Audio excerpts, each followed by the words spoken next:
నమస్తే, నేను ఋషి. Welcome to point blank. ఇవాళ పాయింట్ బ్లాంక్ లో నాతో తెలంగాణ పంచాయతీరాజ్ శాఖ మంత్రి జూపల్లి కృష్ణారావు ఉన్నారు. కృష్ణారావు గారు, ముందుగా నమస్కారం. నమస్తే అండి. మీ ప్రయాణం ఒక బ్యాంకు క్లర్కేనా? నాకు గుర్తుండి ఆఫీసరా? బ్యాంక్ క్లర్క్ అంటే మొదలు రెవెన్యూలో టైపిస్ట్గా ఉన్నా. ఓ, బ్యాంక్ అన్న ముందు మీరు రెవెన్యూ డిపార్ట్మెంట్ చేశారు. 1.5 years. తర్వాత రిజైన్ చేశాను. దెన్ వ్యవసాయం, ఇంటెన్సివ్ అగ్రికల్చర్ చేశాను. Okay, long back. అంటే అప్పటికి మోడర్న్ టెక్నాలజీస్ అట్లా ఏమన్నా ఉపయోగించేసి? అప్పుడే నేను కాటన్ సీడ్, మల్బరీ గ్రో చేశాను. వే బ్యాక్ ఇన్ ఆల్మోస్ట్ 81-82 ప్రాంతంలో. ఆ సందర్భంలో మళ్ళీ బ్యాంక్ జాబ్ వచ్చింది. బ్యాంకులో సుమారుగా 14 years పనిచేశాను. మీ qualification? BA economics, civics, public administration. Then bank కూడా రిజైన్ ఇన్ 1993, 1993లో రిజైన్ చేసి కన్స్ట్రక్షన్ యాక్టివిటీ స్టార్ట్ చేశాం. అంటే అప్పుడే మీకు తెలుసా హైదరాబాద్ భూము రియాలిటీలో ఎలా ఉంటుంది? ఫ్లాట్ కొనడానికి వెళ్ళి అప్పటికే 2 ఫెయిల్యూర్స్ అయినాయి, అగ్రికల్చర్ కావచ్చు, ఇంకో settlement. So as a final ట్రయల్గా కనీసం మనం ఇన్వెస్ట్మెంట్ అయినా తప్పుతుందేమో, కనీసం లెటెస్ట్ మేక్ అన్ ఎఫర్ట్ అనే కింద. సో దట్ వాజ్ సక్సెస్ అయ్యారు. అలా కొంతవరకు సక్సెస్ అయ్యారు. ఆ వ్యాపారాలు ఇప్పటికీ కొనసాగుతున్నాయి కదా? మా పిల్లలు చూస్తూ ఉంటారు. సో ఎలా రాజకీయ ప్రయాణం ఒక బ్యాంకు క్లర్క్ స్థాయి నుంచి, లేకపోతే రెవెన్యూ టైపిస్ట్ స్థాయి నుంచి ఒక మంత్రిగా, సీనియర్ ఎమ్మెల్యే ఆఫ్ కోర్స్, ఒక మంత్రిగా ఎలా జరిగింది ప్రయాణం? బేసిక్గా బ్యాంకు ఉద్యోగం చేస్తున్న సందర్భంలోనే కొల్లాపూర్లోనే 12 సంవత్సరాలు పనిచేయడం జరిగింది. అప్పుడే పబ్లిక్ రిలేషన్స్ వచ్చి వాళ్ళతో కూర్చోబెట్టడం, పలకరియడం, టీ దాపడం నార్మల్గా. జస్ట్ బికాస్ ఆఫ్ ఆ పబ్లిక్ రిలేషన్స్ తోటే 99లో ఉన్నటువంటి రాజకీయ వాతావరణంలో అందరూ వచ్చి అడగడం జరిగింది. ఇప్పుడు మీరు మా కాంగ్రెస్లో ఎవరు లేరు, మీరు వస్తే డెఫినెట్గా సీట్ వస్తుందనే ఉద్దేశంతో లేదా గ్యాప్ ఉండేది, వ్యాక్యూమ్ ఉండేది. అప్పుడు అంతకుముందు ఉన్నటువంటి వాళ్ళు, ఇద్దరు బ్రదర్స్, గ్యాప్ వచ్చిన కారణంగా అప్పుడు టికెట్ ఇవ్వడం జరిగింది నాకు. So first time got elected. సో 99లో ఉన్న వ్యాక్యూమే తర్వాత మీరు 5 సార్లు గెలవడానికి కూడా ఎవరు పెద్దగా మీకు గొప్ప ప్రత్యర్థి ఎవరు లేకపోవడం వల్లైనా జూపల్లి గెలుపు సునాయాసం అయింది? క్వశ్చను, తెలుగుదేశం పార్టీ ఇక్కడ వ్యక్తులు ప్రధానం కాదు, పార్టీలు కూడా ప్రధానం. కాంగ్రెస్ పార్టీకి ప్రత్యర్థి ఎందుకు లేరు? 78 కాంగ్రెస్ పార్టీ కాదు, జూపల్లి కృష్ణారావుకి కొల్లాపూర్ నియోజకవర్గం అంటే వ్యక్తులుగా కొంత రోల్ ఉంటుంది, పార్టీ కూడా ఉంటుంది, పార్టీ ప్రభావం ఉంటుంది, రెండు కంబైన్ అవుతుంది అన్నప్పుడు Telugu Desam party strong opposition, ruling party. అప్పుడు 99లో నేను మొదటిసారి కాంగ్రెస్ ఎమ్మెల్యేనప్పుడు అప్పుడు తెలుగుదేశం ప్రభుత్వం ఉండేది, అధికారంలో ఉంది. 5 సంవత్సరాలు కూడా అభివృద్ధి శూన్యం, పోరాటమే జరిగింది. ఏ చిన్న పనికైనా పెద్దకైనా ఏది కూడా సహకారం లేదు. ఆ తదనంతరం మళ్ళీ ఇండిపెండెంట్గా 42 కాంగ్రెస్ ఎమ్మెల్యేలు ఉంటే 2004లో 39 మందికి టికెట్లు ఇచ్చారు కాంగ్రెస్ వాళ్లకు. ఆ రోజున టీఆర్ఎస్ కాంగ్రెస్ పొత్తులో భాగంగా 3 రాలా, అందులో నేను ఒకటి, మా జిల్లాకు సంబంధించి. 2004 మీరు చెప్పేది? 2004లో ఇండిపెండెంట్గా 5 years ఎమ్మెల్యేగా ఉండడం జరిగింది. ఆ రోజున రాజశేఖర్ గారు ఎమ్మెల్యే.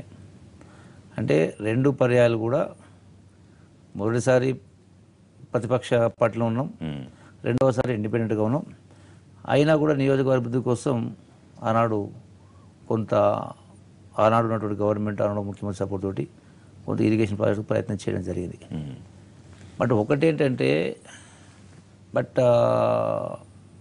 2 పర్యాయాల తర్వాత నాకు చాలా అసంతృప్తి ఉండింది. కారణం ఏంటంటే పార్టీ మీద, పార్టీ కాదు, సిస్టమ్ పైన. ఓకే, బేసిక్గా అసలు రాజకీయాలు రావటమే మనం చాలామంది చూస్తూ ఉంటాం. దేశం గురించో, రాష్ట్రం గురించో, రాజకీయాల గురించి, కుళ్ళు గురించి, అవినీతి గురించి, రకరకాల సమస్యల పరిష్కారం కాకపోవడం గురించి ప్రతి ఒక్కరం కూడా మాట్లాడుతూ ఉంటాం, ప్రతి ఒక్కరు కూడా నిందిస్తూ ఉంటాం. బట్ మన పాత్ర ఏంటి అనేటువంటి ఉద్దేశంతో మన వంతు పాత్ర సమాజం మనం కూడా పోషించాలనే ఉద్దేశంతో రాజకీయాలు రావడం జరిగింది. కానీ ఒకసారి అయిన తర్వాత అక్కడ అనిపించింది ఏంటంటే, ప్రజాస్వామ్య వ్యవస్థలో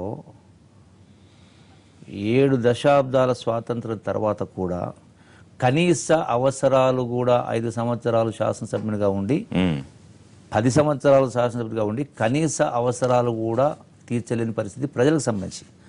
అది విద్యుత్ కావచ్చు, తాగునీరు కావచ్చు, అంటే ఒక సిస్టమ్ పొలిటికల్ సిస్టమ్ మొత్తం కరప్ట్ అయిపోవడమే దీనికి కారణం. ఇక్కడ క్వశ్చన్ అంటే విధానపరమైన రెండు, ఒకటి కరప్షన్, ఒకటి దాంతో పాటుగా ప్రధానంగా ఆలోచన విధానాలే, పాలసీ మేకింగ్. డెఫినెట్గా పాలసీ మేకింగ్సే, అంటే పాలకుల యొక్క దురదృష్టి లేని కారణంగా డెఫినెట్గా నేను అథారిటీ చెప్పగలుగుతాను. నేను కాంగ్రెస్ పార్టీ ఉన్నాను, నేను ఎక్కడ కూడా ఇక్కడ వ్యక్తులను నిందించట్లేదు, పార్టీలను నిందించట్లేదు. బట్ వ్యవస్థకు సంబంధించి ఇంత పెద్ద ప్రజాస్వామ్య దేశంలో ఇన్ని వనరుల నుండి, సహజ వనరుల నుండి, మానవ వనరుల నుండి, ఖనిజ సంపద ఉండి కూడా మనం ఎక్కడేసిన గొంగడు అక్కడే, తాగునీరు లేదు, సాగునీరు లేదు, కరెంటు లేదు. ఇప్పుడు పరిస్థితుల్లో ఏమైనా మార్పు వచ్చింది అనుకుంటున్నారా? తెలంగాణ రాష్ట్రంలో టీఆర్ఎస్ ప్రభుత్వం అధికారంలోకి వచ్చిన తర్వాత మీరు ఆశించిన మార్పు ఏమైనా వచ్చిందా? ఈ సందర్భం ఒక మాట ప్రస్తావించాల్సిన అవసరం ఉంది. మీ సబ్జెక్టు ప్రస్తావించారు కాబట్టి దీనికి కారణం మనం స్పష్టంగా కొట్టొచ్చినట్టు కనపడతా ఉంది. భారతదేశానికి స్వాతంత్రం వచ్చిన తర్వాత సుమారుగా 20 సంవత్సరాల తర్వాత స్వాతంత్రం వచ్చిన దేశాలు చాలా ఉన్నాయి. అవి ఒక దుబాయ్ కావచ్చు, ఒక సింగపూర్ కావచ్చు, ఈవెన్ 2వ ప్రపంచ యుద్ధంలో పూర్తిగా సర్వనాశనమైనటువంటి జపాన్ లాంటి దేశాలు. అంటే వాళ్ళ యొక్క మేధా సంపత్తితోటి, విధానంతోటి ప్రపంచ ఆర్థిక వ్యవస్థనే శాసించే స్థాయికి వాళ్ళ ఇండస్ట్రియల్ ప్రోడక్ట్స్ మొత్తం ప్రపంచం మొత్తం తిరిగినాయి, కనపడతా ఉన్నాయి. అంటే మరి మనం ఎందుకు ఈ స్థాయిలో ఉన్నాం అంటే డెఫినెట్గా విధానపర నిర్ణయాలు తీసుకొని కారణం, ప్రజలకు ఏది అవసరమో చేయని కారణంగా, ఏం చేస్తే ఓట్లు డబ్బును రాలుతో ఆలోచన తప్ప కనీస అవసరాలు తీర్చాలనేటువంటి తపన, దూరదృష్టి, విధానపర నిర్ణయాలు లేని కారణంగా ఈనాడు భారతదేశ పరిస్థితి ఈ స్థాయికి ఉంది, రాష్ట్ర పరిస్థితి ఈ స్థాయికి ఉంది. అందుకే ముందు ప్రస్తావించిన అంశం కూడా 2 పర్యాయాలు శాసనసభ్యునిగా అయిన తర్వాత కూడా ఒక అసంతృప్తి కారణం ఏంటంటే స్తంభాలు కావాలని, కరెంటు స్తంభాలు కావాలని, వైర్లు కావాలని, ట్రాన్స్ఫార్మర్లు కాలిపోవడం అని, కరెంటు లేక, పాములు గరిచి, తేలు గరిచి చనిపోవటాలు, తాగునీరు లేక, సాగునీరు లేక. అంటే ఆ సందర్భన పరిస్థితిలో ఒకసారి అనిపించింది అసలు ఎందుకు వచ్చాము ఈ రాజకీయ అంటే ఈ పరిస్థితులు ఏమి చేయలేనప్పుడు ఎందుకున్నాం. సో డెఫినెట్గా మీరు ఇప్పుడు అన్నారు అంటే ఆ రోజు ఆ పరిస్థితి నాకు అనిపించింది 2 పర్యాలు అయిన తర్వాత. సో డెఫినెట్గా ఈ రోజు నాకు సాటిస్ఫాక్షన్ ఉంది. కారణం ఏంటంటే మనం ఇప్పుడు మాట్లాడుకున్న అంశాలు ప్రభుత్వం యొక్క ఆలోచన విధానాలు, విధానపర నిర్ణయాలు డెఫినెట్గా ఇప్పుడు చాలా బాగున్నాయి. అంటే టీఆర్ఎస్ ప్రభుత్వం ఎక్కడ ఓటు బ్యాంకు రాజకీయాలు చేయట్లేదంటారా మీరు? ఇక్కడ దీన్ని 2 కూడా కాడెడ్ల మాదిరిగా, జోడెడ్ల మాదిరిగా, ఒకటి అభివృద్ధికి సంబంధించి ఇటు కరెంటు కోత లేని కరెంటు కావచ్చు, శాశ్వత ప్రాతిపదికన తాగునీటి సమస్యలు లేకుండా చేసేటువంటి వాటర్ గ్రిడ్ కావచ్చు, కృష్ణా గోదావరి నదులకు సంబంధించి రెండింటికి కలిపి, తుంగభద్ర రెండింటికి కలిపి సుమారుగా మనకు 2000 పైచిలకు టీఎంసీల నీళ్లు ఉండి కూడా వృధాగా సముద్రమైనవి.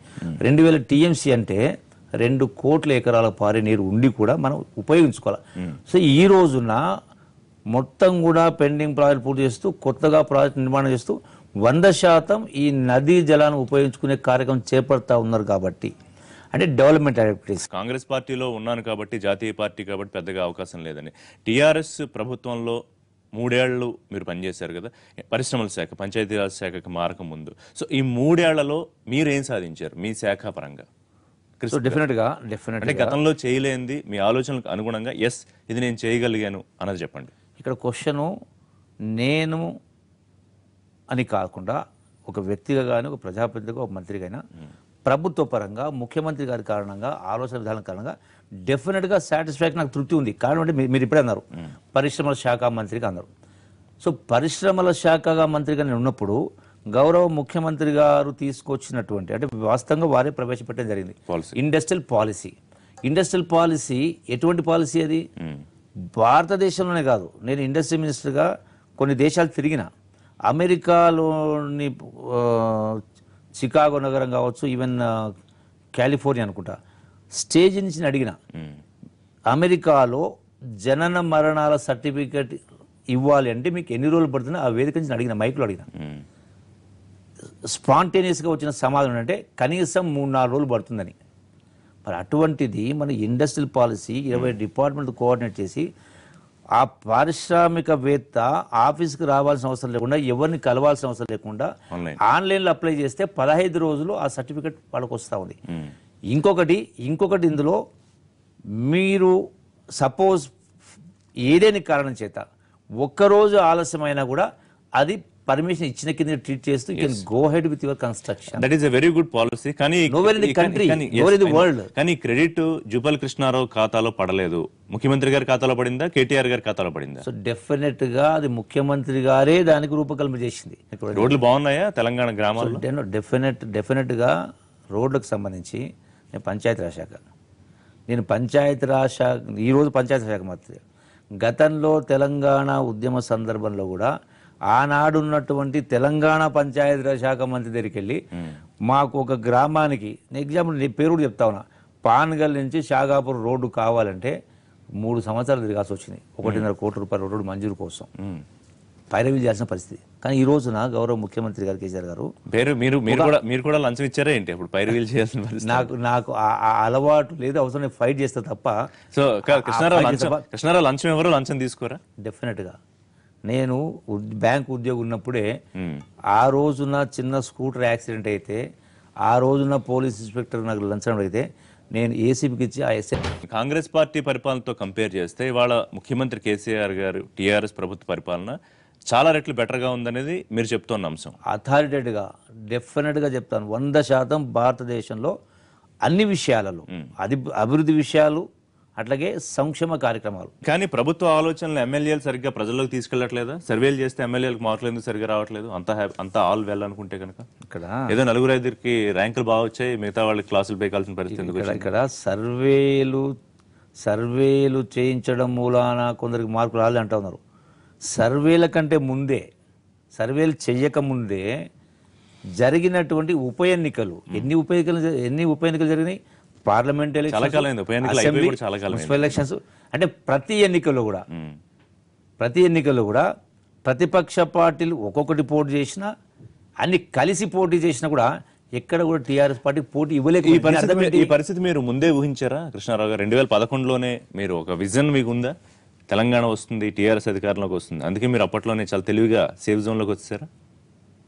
ఇక్కడ మీరు ఆలోచించాల్సిన విషయం, 2011లో నేను రాజీనామా చేసి వచ్చిన సందర్భంలో అప్పటికే సకల జనుల సమ్మె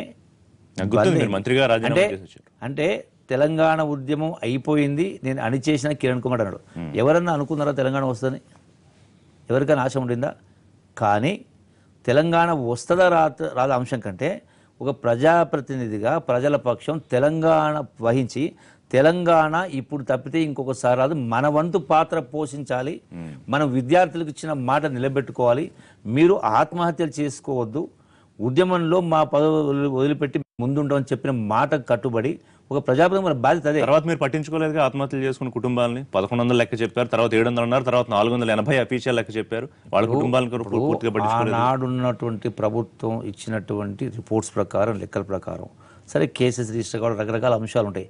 అంటే వాటిని టోటల్గా ఆధారంగా, బేస్ ఆధారంగా సరే గతంలో కొన్ని కరెక్ట్గా చేయకపోవచ్చు వాళ్ళు. సో ఆ రికార్డ్స్ లేని కారణంగా అంటే ఉన్నటువంటి వాళ్లకు, సెలెక్ట్ అయిన వాళ్లకు చెప్పిన ప్రతి మాట నిలబెట్టుకొని ప్రతి కుటుంబానికి 10 లక్షలు ఇవ్వడం కావచ్చు, వాళ్ళకు ఆ కుటుంబంలో ఉద్యోగస్తున్న ఉద్యోగులు ఇప్పించే కార్యం కావచ్చు, అవన్నీ కూడా ఎక్కడ కూడా ముఖ్యమంత్రి మాట తప్పల. తెలంగాణ రాజకీయాల్లో వెలమాధిపత్యం ఉంది అంటే ఒప్పుకుంటారా, ఒప్పుకోరా? గతంలో కాంగ్రెస్ పార్టీలో ఉన్న రెడ్ల ఆధిపత్యాన్ని తగ్గించడానికి ఒక విస్తృత ప్రయత్నం జరుగుతుంది అన్నమాట, వాస్తవమా కాదా? మీ ప్రశ్నకు ఒకటే సమాధానం. ప్రజలు అంటే ప్రచార సాధనాలు లేని సందర్భంలోనే, ఒక ఎగ్జాంపుల్ నాకు ఇప్పుడు జ్ఞాపకం ఉంది, 1978లో 1978లో ఈనాడున్న ప్రచార సాధనాలు లేవు, ఈనాడున్న టీవీ ఛానల్స్ లేవు, ఈనాడున్న పేపర్స్ లేవు, ఈనాడున్న సోషల్ మీడియా వాట్సాప్ లేవు. బట్ అయినా కూడా ఆ రోజున అధికార కాంగ్రెస్ పార్టీ ఎమ్మెల్యేలు, ప్రభుత్వాలు, ముఖ్యమంత్రి, పార్టీ ఫ్రెండ్స్ ఆ రోజున ఇందిరాగాంధీ పోటీ చేస్తే 1978లో అంటే అడ్రస్ లేనటువంటి వాళ్లకు, గుర్తింపు లేనటువంటి వాళ్ళకు టికెట్లు ఇచ్చినా కూడా బ్రహ్మరథం బట్టి ఆనాడు ఇందిరా కాంగ్రెస్ గెలిపించిన రాష్ట్రంలో. దాని అర్థం ఏంటి? కులమా బలమా కాదుగా చూసింది. సో ఇంకొక విషయం, కులాలతో పాటుగా కుటుంబ పాలన లేదా? ఇప్పుడు అప్పటికిప్పటికి పెద్దగా మార్పే ఉంది. కాంగ్రెస్ పార్టీ ఉన్నప్పుడు కానివ్వండి, ఇప్పుడు టీఆర్ఎస్ వచ్చిన తర్వాత కానివ్వండి, అంతకుముందు తెలుగుదేశం పార్టీ ఉన్నప్పుడు కానివ్వండి. మీరు ప్రస్తావించిన అంశానికి సంబంధించి ఇక్కడ పరిపాలన అనేది ఎవరి కోసం? ప్రజల కోసం. అంటే ప్రజల సమస్యల పరిష్కారం ఎవరు పరిష్కారం చేసినా, అందులో ఎవరు భాగస్వాములైనా కూడా ప్రజలు హర్షిస్తారు, గుర్తిస్తారు. దాన్ని మనం గమనించాలి. కానీ రాజకీయ దురుద్దేశంతో, అంటే అర్హత ఉన్నవాళ్ళు, తపన ఉన్నవాళ్ళు, సేవాభావం ఉన్నవాళ్ళు రాజకీయాలు రాకూడదా? ఉద్యమంలో పనిచేసి వాళ్ళ పదవులు రాని వాళ్ళు, ఇంకా పదవుల కోసం ఎదురు చూపులు చూస్తున్న వాళ్ళు, రాజకీయంగా పార్టీలు ఉనికి కోల్పోతున్న సందర్భంలో, వాళ్ళ యొక్క ప్రతిష్ట దిగజారుతున్న సందర్భంలో ఏదో ఒక అంశాన్ని చూయించి, అంశం కాని దాన్ని అంశంగా చేసి చూయించి ప్రజలను తప్పుదోవ పట్టించే ప్రయత్నంలో భాగంగా జరుగుతుందే తప్ప ప్రజలు దానికి ఇంపార్టెన్స్ ఇవ్వట్లేదు. ఎవరు పని చేస్తే వాళ్ళు వెంట ఉంటారు. రైట్. నియోజకవర్గంలో ఇసుక మాఫియా గట్టిగా ఉన్నట్టుంది కదా, ఉందా? మాఫియా అనేది మాకు అక్కడ దరిదాపులో కూడా లేదు, క్వశ్చన్ లేదు. ఒకటి ఏంటంటే సంబంధిత కలెక్టర్లకైనా సంబంధిత ఎస్పీలకైనా మేము చెప్పినట్టు ఆదేశాలు కూడా స్థానిక అవసరాల కోసం స్థానికంగా ఉండాలి తప్ప అక్కడి నుంచి బయటికి వెళ్ళకుండా చూసుకోండి. So these are the instructions. కానీ ఇసుక మాఫియా బలంగా ఉంది, అందులో మంత్రి అనుచరుడు బంధువు నరసింహరావు అనే పాత్ర చాలా కీలకంగా ఉంది అనేది. ఇది దుర్మార్గంగా బట్ట కాల్సి మీద వేసినట్టు మారితే ఏం చేస్తుంది దానికి? లేదు. అట్లా ఉంటే సింపుల్ ఒకటి, అట్లా ఉంటే ఇది 5వ పర్యాయం ఇండిపెండెంట్ గెలవడం జరిగింది. ఎవ్వరు కూడా ఫింగర్ పాయింట్అవుట్ చేయలేరు. ఇంతకుముందు లేకపోయి ఉండొచ్చు, దాని అర్థం ఇప్పుడు ఉండకూడదని కాదు కదా. పుట్టుకతో వచ్చింది గిట్టేదాకా ఉంటుంది. కానీ మీరు చేశారనట్లా, మీరు మంత్రి, మీరు ప్రతిదీ పర్యవేక్షించే అవకాశం ఉండకపోవచ్చు. బహుశా మీ పేరు చెప్పుకున్నా జరుగుతూ ఉండొచ్చు. సో డెఫినెట్గా మా నియోజకవర్గ పరిధిలో ఎవరైనా, మా నాయకులైనా, పార్టీ కార్డు ఎవరైనా కూడా అందరిని కూడా ఒక డిసిప్లిన్గా స్ట్రేట్ లైన్ తెచ్చేవాళ్ళని తప్ప ఇటువంటి క్యారెక్టర్స్ ఉన్నటువంటి వాళ్ళను మేము దరిదాపులు కూడా రానివ్వం. శ్రీశైలం నిర్వాసితులకు పరిహారం అందిందా, అందలేదా? సో డెఫినెట్గా ఆ రోజున్న దాని ప్రకారము ఏదైతే ప్రభుత్వం ఆ రోజు నిర్ణయించిందో చాలా తక్కువ రేట్లు అదే ప్రకారం ఇవ్వడం జరిగింది. ఇంకా ఇప్పటికి కోర్టులలో కేసెస్ పెండింగ్ ఉన్నాయి తప్ప, బట్ అదర్వైజ్ కోర్టుల కేసులో పెండింగ్ ఉన్నాయి తప్ప వేరే పెండింగ్ అంటే కానీ అందకుండా మంత్రి అడ్డుకుంటున్నారని రకరకాల కరపత్రాలు, వాల్ పోస్టర్స్, శ్రీశైలం నిర్వాసితులకు నష్టపరిహారమా? ఇది మొదటిసారి వింటా ఉన్నా. నష్టపరిహారం ఇష్యూ లేదు. కోర్టు కూడా చెప్పింది కదా మంత్రి గారు, ఆ చట్టంలో ఏదైతే పరిహారం పూర్తి స్థాయిలో అందాలో అది సరిగా లేదు, దానికి సంబంధించి సవరణ చేయాలని కోర్టు చెప్పింది కదా. ఇప్పుడు భూమికి సంబంధించిన అంశం వరకు కోర్టు తప్పు పట్టలే, గతంలో కంటే ఎక్కువ ఇస్తా ఉన్నా. ఎక్కడైతే గ్రామం ఊరు మునుగుతా ఉందో అక్కడికి సంబంధించిన లేబర్కి సంబంధించిన అంశానికి మాత్రమే ప్రస్తావించడం జరిగింది. కృష్ణా పుష్కరాల పనులు నాసిరకంగా జరగడానికి కారణం ఆ పనులకు కాంట్రాక్టులు మంత్రి అనుచరుల్లో సొంతం అవ్వడమే. ఒప్పుకుంటారా? కృష్ణా పుష్కరాల పనుల మీద మీరు ముందు తృప్తిగా ఉన్నారా? కృష్ణా పుష్కరాలు చేసిన సందర్భంలో సంబంధిత కలెక్టర్లు, అధికారులకు అందరూ కూడా సన్మానాలు చేసి మూమెంటులు ఇచ్చారు. చాలా బాగా చేసిన పనులు, చాలా మంచిగా చేసిన, చాలా నేను కింద. అంటే రాష్ట్రంలో ఎవరు ఎక్కడి నుంచి వచ్చి చేసినా కూడా ఎట్లా ఇటువంటి అంటారా? ఇప్పుడు డెఫినెట్గా అనేటువంటి వాళ్ళు రాజకీయంగా సరిపడినటువంటి పద్ధతులు ఇంతకుముందు చెప్పిన ఉనికిని కోల్పోయే వాళ్ళు ఏదో రాయి ఇస్తరాల తగులుతున్న పద్ధతులు చేయడం తప్ప అటువంటి పరిస్థితి మా దగ్గర ఉంటే నేను ఇన్నిసార్లు ఇక్కడ ఎమ్మెల్యే కూర్చుంటా అంటే అదే ఎందాక అన్న, మీరు గతంలో ఉండకపోవచ్చు, బహుశా మీరు టీఆర్ఎస్ లో మంత్రిగా అయిన తర్వాత ఏమైనా మార్పు వచ్చిందా, లేకపోతే మీ అనుచరులు ఏమన్నా మిమ్మల్ని మార్చే ప్రయత్నం చేస్తున్నారా? అసలు అనుచరులకు పనులు దక్కడం అన్నమాట వాస్తవం. యథా రాజా తదా ప్రజ అన్నారు. ఈరోజు రాష్ట్రంలో ముఖ్యమంత్రి కేసీఆర్ గారి ఆలోచన విధానం ప్రకారం ఒక నిబద్ధత పద్ధతి ప్రకారం పరిపాలన జరుగుతూ ఉంది అన్నప్పుడు రాష్ట్రం మొత్తం కూడా అదే పరిస్థితి ఉంటుంది కదా. లేదని నేను అనుకుంటా ఎందుకంటే రెవెన్యూ శాఖలో మొన్న బయటపడ్డ వ్యవహారం సరే అది కాంగ్రెస్ పార్టీ హయాంలో జరిగింది, అప్పుడు మీరు కూడా మంత్రిగా ఉన్నారు. కానీ రిజిస్ట్రేషన్లు జరిగినవన్నీ 2016లో సాక్షాత్తు ముఖ్యమంత్రి నోటితోనే అత్యంత అవినీతి గల శాఖగా రెవెన్యూ శాఖ ఉంది అని వారి నోటితోనే వచ్చిన మాటలు. పరిస్థితిలో పెద్ద మార్పు ఏం రాలేదనుకుంటా. సో డెఫినెట్గా 7 దశాబ్దాల పరిపాలన కారణంగా అవి వేళ్ళు ఊనుకొని పరిస్థితుల కారణంగా ఈ మొత్తం వ్యవహారాన్ని 3 సంవత్సరాలు సరి చేయగలుగుతామా? అయినా కూడా ఇప్పటికీ చాలా అంశాలు, అందుకన్నా పరిపాలన విషయంలో చాలా అంశాల్లో ఇప్పటికే సమూలంగా మార్పులు తెచ్చిన కారణంగా కొట్టొచ్చినట్టుగా కనపడతా ఉంది ఆ మార్పు. అందుకే ప్రజలు గుర్తించరు. జూపల్లు ఉన్నారు. కాంగ్రెస్ పార్టీ అంటుంది మేము అధికారంలో ఉన్నప్పుడు మేము వదిలేసేపటికే 52 లక్షల ఎకరాలకి దాదాపు సాగునీటి ఇచ్చే వ్యవస్థ ఉంది, కొత్తగా 1 కోటి ఎకరాలకు ముఖ్యమంత్రి నీళ్లు ఎక్కడ ఇస్తారని అడుగుతున్నారు. కరెక్టే కదా, అందులో లాజిక్ ఉంది కదా. ఎంత దూరం ఎందుకు, ఎక్కడో ఎందుకు? ఇదే మహాత్మా గాంధీ కల్వకుర్తి ఎత్తిపోతల పథకానికి సంబంధించి 3,60,000 ఎకరాల ప్రాజెక్టుగా నిర్దేశించిన లక్ష్యం. కానీ 2014 2 జూన్ వరకు ఎంత వచ్చింది? అది మా నియోజకవర్గమే 12,000 ఎకరాలు మాత్రమే నీళ్ళు ఇవ్వగలిగినాం. ఎందుకంటే ఫస్ట్ లిఫ్ట్ మాత్రమే 2 పంపులు పూర్తి ఇవ్వగలిగినాం. మరి 2, 3 లిఫ్ట్లు సర్జిపూలు కాలే, పంప్ హౌస్ కాలే, కరెంటు పెట్టలే. మంత్రి లక్ష్మారెడ్డికి జూపల్ కృష్ణారావుకి గ్యాప్ ఎందుకుంది? ప్రాబ్లం ఏంటి? గ్యాప్ లేదు, మీరు క్రియేట్ చేసి కనపడుతుంది. మాకు అసలు గ్యాప్ అనేది లేదు, మీరు క్రియేట్ చేసే ప్రయత్నం చేస్తుంటుంది. మాకు అసలు ఎవరితో గ్యాప్ లేదు. డికే అరుణ్ తో రాజకీయ వైరం ఎప్పటి నుంచో ఉందా? రాజకీయ వైరం ఎప్పుడు లేదు. ఎప్పుడైతే తెలంగాణ ఉద్యమ సందర్భంలో తెలంగాణ విద్యార్థులు ఆత్మహత్యలు చేసుకున్న సందర్భంలో తెలంగాణకు సంబంధించిన ఆనాటి 14 మంది మంత్రులు, ఆనాటి అందరు ఎమ్మెల్యేలు కూడా మేము ఉద్యమంలో ఉంటాం, మేము రాజీనామా చేస్తాం మాట్లాడడం జరిగింది. అందరూ మాట్లాడారు.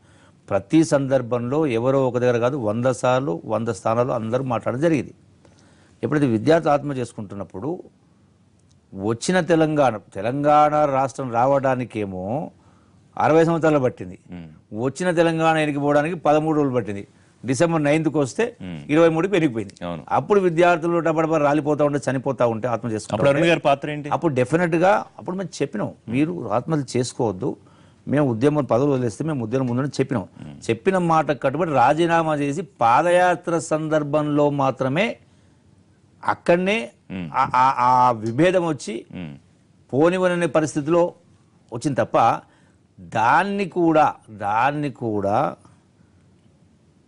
వాస్తవంగా తెలంగాణ ఉద్యమం కోసం ఎవరు ముందుకు పోయినా, ఆ రోజున్నటువంటి నేనైనా, ఇంకొక పోచారం గారైనా, జోగురామన్నైనా, నాగమైనా, ఎవరు చేసినా ఎవరు పోయినా తెలంగాణ కోసం కాదు అనేటువంటి ప్రయత్నం చేసిన తప్ప. సో డెఫినెట్ గా అందుకని ప్రజలు గుర్తించారు. రాకుండా అడ్డుకున్నది జూపల్ కృష్ణారావే అంటారు. వాస్తవేనా? 100% ఎవరు వచ్చినా టీఆర్ఎస్ పార్టీ ఆహ్వానిస్తాం. కారణం ఏంటి? ఉద్దేశం ఏంటి? ఇక్కడ ఎందుకోసమని సాధించుకున్న తెలంగాణను బంగారు తెలంగాణ చేసుకోవాలంటే యావత్ తెలంగాణ రాష్ట్రం ఎట్లయితే తెలంగాణ ఉద్యమంలో ఒకటే సంఘటిత శక్తి ఏర్పడదో తెలంగాణ బంగారు తెలంగాణ కావాలంటే కూడా 100% ఆ సంఘటిత శక్తి ప్రదర్శించాల్సిన అవసరం. డెఫినెట్ గా ఒక డీకే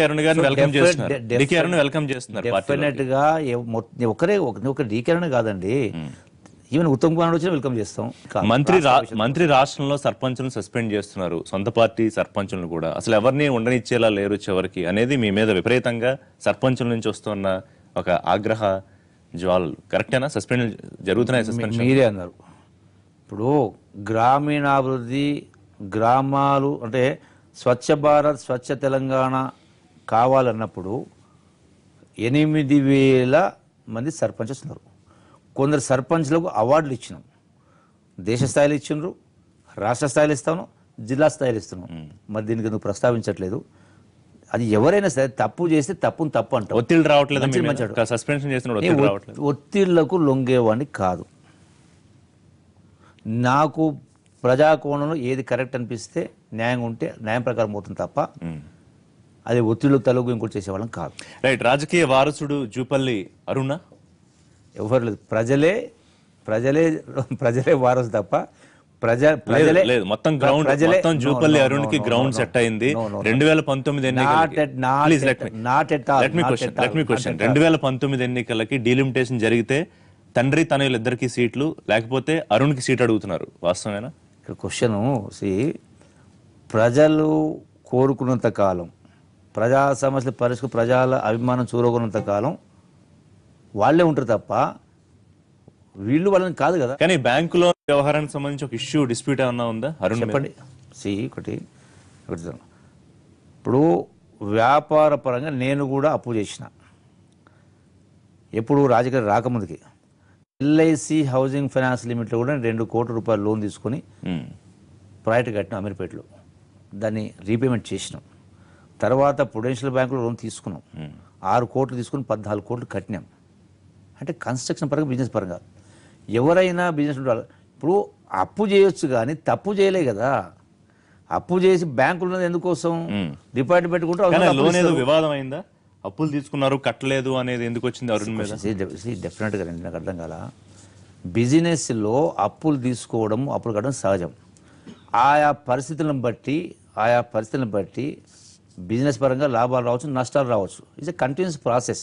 సో రాజకీయాల్లోకి వచ్చే లోపల ఇవన్నీ క్లియర్ చేసుకుని రాజకీయ అరంగేట్రం చేసే అవకాశం ఉంది. 2019 ఎన్నికలు, ఆ తర్వాత రాజకీయ భవిష్యత్ అంతా టీఆర్ఎస్ తోనే ఉంటుంది మీదే అని చెప్పగలుగుతారా? ఒకటే మాట చెప్పిన, మొదలు కూడా చెప్పిన, రాజకీయాల్లోకి రావటం కోసమే, రాజకీయాల్లో అంటే ప్రజా సమస్యల పరిష్కారం చేయడం కోసమే మన వంతు పాత్ర పోషించాలని రాజకీయాలు రావడం జరిగింది. నేను ముందే చెప్పిన 2 పర్యాయాల తర్వాత నాకు అసంతృప్తి ఉండింది అని. ఎందుకోసమని అంటే కనీస అవసరాలు తీర్చలేని సందర్భంలో ఒక పాయింట్. సో డెఫినెట్గా ఈనాడు కేసీఆర్ గారు ముఖ్యమంత్రి నాయకత్వంలో 100% ఈనాడు ప్రజా సమస్యల పరిష్కారం చేసినటువంటి భారతదేశంలోనే ఏకైక పార్టీ. సో డెఫినెట్గా నేను అథారిటేట్గా చెప్పగలను. సో కేసీఆర్ ప్రభుత్వానికి అంటే మీరు మంత్రిగా ఉన్న కేసీఆర్ ప్రభుత్వానికి ఎన్ని మార్కులు ఈ 3 ఏళ్ల పాలన పూర్తయిన తర్వాత? నేను గడిచినటువంటి విద్యార్థిగా, ఉద్యోగిగా, ప్రజాప్రతినిధిగా నేను గడిచిన 20-30 సంవత్సరాలు చూసిన కాబట్టి 100% మార్కులు పడతాయి. మంత్రిగా డెఫినెట్గా మంత్రిగా మీకు మీరు ఎన్ని మార్కులు ఇచ్చుకుంటారు? అదే నేను మార్కులు వేసుకుంటే అది పరీక్ష ఎట్లయితుంది? మీరు ఒక సంతృప్తో లేకపోతే ఎక్కడో చిన్న అసంతృప్తో ఉండే అవకాశం ఉంటే తెలిసిపోతుంది కదా. డెఫినెట్గా ప్రజలే కేంద్ర బిందువు అన్న కాబట్టి ప్రజా సమస్యల పరిష్కారం డెఫినెట్గా నా సంతృప్తి. ఫైనల్లీ మీ అబ్జర్వేషన్ ప్రకారం కేసీఆర్ గారి వారసుడు హరీష్ రావా, కేటీఆర్? ఇప్పుడు ఇంకొక 20-25 సంవత్సరాలు కేసీఆర్ గారే ముఖ్యమంత్రిగా 100% ఉంటారు. మీరు మిగతా అనవసరంగా మీరు ఓ రాయేసే కార్యక్రమం కరెక్ట్ కాదు. 20 అంటే ఈ రాష్ట్ర ప్రశ్న నేను హరీష్ రావు గారిని అడిగా, కేటీఆర్ ని అడిగా. మీరు ఒక సీనియర్ మంత్రిగా మీరేం అబ్జర్వ్ చేశారు? డిఫరెంట్. ఇప్పుడు తెలంగాణ రాష్ట్రం సాధించడం కోసమే టీఆర్ఎస్ పార్టీని పెట్టి తెలంగాణ రాష్ట్రాన్ని తెచ్చిన తెలంగాణను బంగారు తెలంగాణగా తీర్చిదిద్దడం కోసం ఇలా భారతదేశానికి ఆదర్శం ఉండేది నిలుస్తుంది పనులు చేస్తా ఉన్నప్పుడు ఇంకో 4 కాలాల పాటు కేసీఆర్ గారే ముఖ్యమంత్రి ఉండాలి అనేది నా తపన. థ్యాంక్ యూ మంత్రి గారు పాయింట్ బ్లాంక్ వచ్చినందుకు. ఇది మంత్రి జూపల్లి కృష్ణారావుతో పాయింట్ బ్లాంక్. వచ్చే వారం పాయింట్ బ్లాంక్ లో మళ్ళీ కలుద్దాం. This is Rishi signing.